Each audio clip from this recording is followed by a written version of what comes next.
Oke guys, kita lagi mandiin kucing kampung nih ya kan. Tadi habis apa?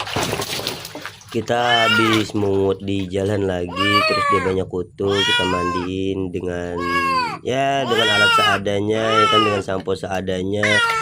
Mungkin ini pertama kali ya aku lagi mandiin kucing ya. Jadi ya kurang paham sama sekali. Buat kalian nih yang mandiin kucing itu dengan yang benar gimana kayak gitu, bisa komen di kolom komentar ya. Ini dia lari-lari loh sebenarnya kucing. Mungkin baru pertama kali mandi ya. Ya sudah. Aku juga kurang paham sih cara mandiin kucing itu kayak mana kayak gitu.